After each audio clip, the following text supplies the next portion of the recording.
Building a long-term sustainable business is a grueling process. Building a long-term sustainable investment track record is laborious. Compounding of any sort is punishing on a day-to-day scale, especially in the early stages. It is easy to feel depressed when immediate progress is not realized. No one ever talks about that dirty reality. Compounding is easy to generalize and talk about. Much harder is living it every single day for the rest of your life. Why?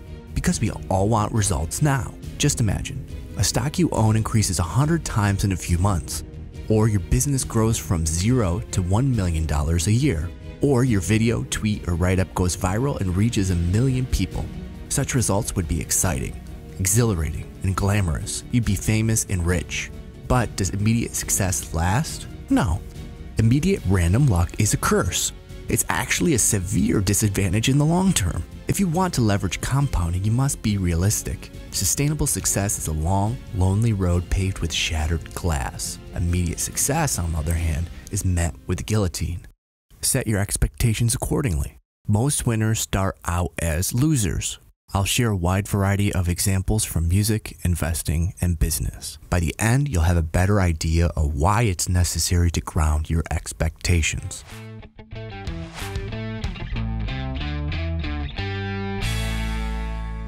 First, B.B. King. When I say his name, what do you think? Greatest blues guitarist, multi-millionaire who died with approximately $40 million. That's all true, but B.B. King was not an overnight sensation. Far from it.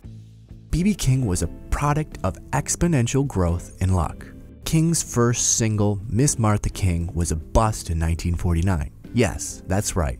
B.B. King was a failure by most people's standards, but he didn't think so. Undeterred, King kept releasing singles. Finally, in 1951, 3 O'Clock Blues was a hit on the US Rhythm and Blues R&B chart. For the next 15 years, B.B. King released 14 albums. None made it to the top of the US music charts, even the US R&B rankings. It was his 15th album in 1968 called Blues on Top of Blues that reached 46th on the US R&B charts. B.B. King dominated blues music, but he had to work tirelessly the next 20 years until he was in his 50s. King said, "One of the reasons I had to work hard is because I wasn't making any money until a few years ago. Oh, don't get me wrong, I did alright. I paid my band, my transportation, and kept my appearances up, but I wasn't really making any money." Outside the blues niche, B.B. King was virtually unknown until 1987. It was at a small Dublin, Ireland club that B.B. King made his break. In the audience was the band U2. They were avid blues fans and adored B.B. King. U2 had just released their album, The Joshua Tree, and were wildly popular, especially in their native Ireland. After the show, King was honored to meet the band. B.B. King asked Bono, U2 singer, to think of him sometime when he was writing a song. U2 would write When Love Comes to Town, which featured B.B. King on guitar and vocals. That song reached #1 in Ireland, #6 in the UK, and #2 in the US. B.B. King was now known worldwide. King said, "When I did the thing with U2, When Love Comes to Town, doors started to open. It wouldn't be B.B. who? I started to be known quite a bit better, started to get decent jobs and decent wages, and that's why I did so many tour dates." B.B. King had prepared himself for the challenges of much greater recognition by slogging it out patiently for 38 years. Then luck struck. He was 62 years old. It took another 10 years to become commercially successful in the eyes of the record industry. B.B. King's 39th album, Deuces Wild, went gold. That meant that B.B. King's album sold between 500,000 and 1 million units. None of his previous albums achieved anywhere close to those numbers. 3 years later, B.B. King joined Eric Clapton in the studio. They released Riding with the King, which reached #3 overall in the US and was 2 times platinum. That meant B.B. King sold more than 2 million units. If I were to chart B.B. King's earnings, they would likely look like this. B.B. King worked, and worked, much of the time with little to show financially, but eventually he reaped what he sowed. When luck came to town in 1987, B.B. King was ready. He was able to build on that momentum. How? He was already a great blues musician. He had his own unique style. He already dominated the blues niche. His whole music career was built upon building momentum. Luck begot luck. Through it all, he still had curiosity and, most importantly, grace. Undoubtedly, B.B. King will live on for many generations to come. B.B. King's chart looks similar to this one. Rodney Sachs and Hilton Schlossberg bought control of Monster Beverage, originally Hanson Natural, in 1992. For 10 years, the stock did nothing. The business grew modestly. Throughout, Sachs and Schlossberg were innovating and learning. They chose to take the long-term, slower route. Sachs said, "It's all a question of timing. How do you choose to do it? You have to walk before you run." A large company with deep pockets could maybe take one or two niche brands that have built up real credibility and take them mainstream more quickly. But by doing those things, you have to pay grocery store slotting fees and do all those other things. We'll grow it slowly by doing it internally. The company had shown the ability to take advantage of waves just before they broke. In 1996, Sachs and Schlossberg correctly identified the burgeoning market for energy or health drinks. That is, drinks fortified with a wide range of ingredients including vitamins, minerals, and caffeine. Monster initially didn't have the right branding. The first energy drink was named Energy. The company kept innovating until they stumbled upon a larger can, and a tester mentioned how the can was a monster. That was 2002. In other words, when luck struck, Sachs and Schlossberg were ready. Monster dominated the California energy drink market. Then they started running with that momentum. Grassroots marketing at extreme sports started small. Momentum compounded. Small-time distributors were used to stock drink coolers at gas stations and convenience stores one by one. As momentum built, distribution went to Anheuser-Busch, then Coca-Cola. Delayed gratification works. It just takes time. Who knows when luck strikes? For B.B. King, it was 30 years into his career when he met Lady Luck. For Monster, it was 10 years. Others, it could take less or it could take more, but the slow, long-term approach is sustainable. B.B. King might have left the physical earth, but his music is here to stay, and Monster Beverage is a dominating force in the energy drink industry.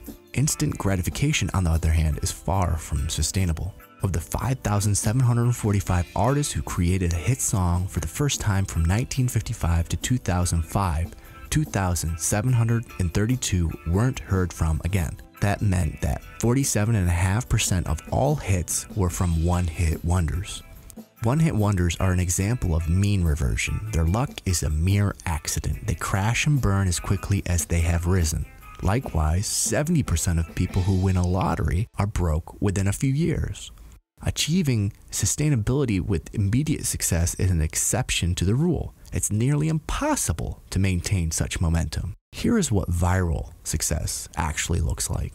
David Lee Edwards was living unemployed in his parents' home in 2011. Edwards was an ex-con who spent a third of his life in prison for theft. He was borrowing money to survive and bet $7 on a Powerball lottery ticket.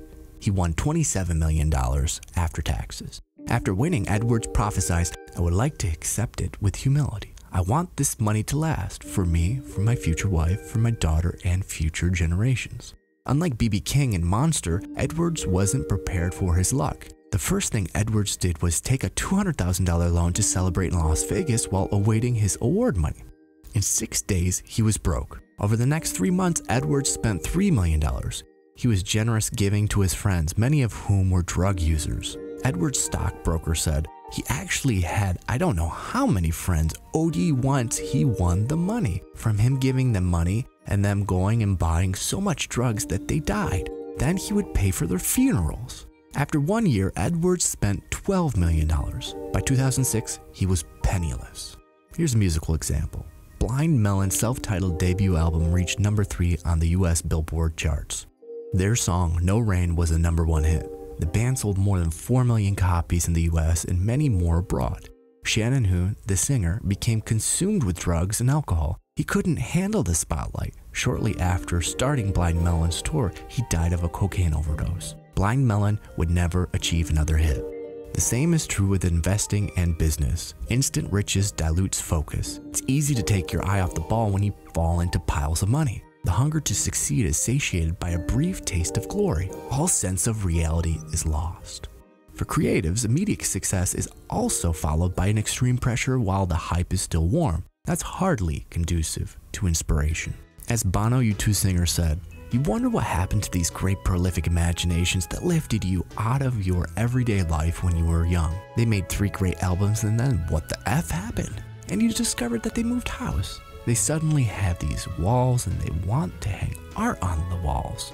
So they become art experts and they suddenly become quite discerning when it comes to Chinese rugs.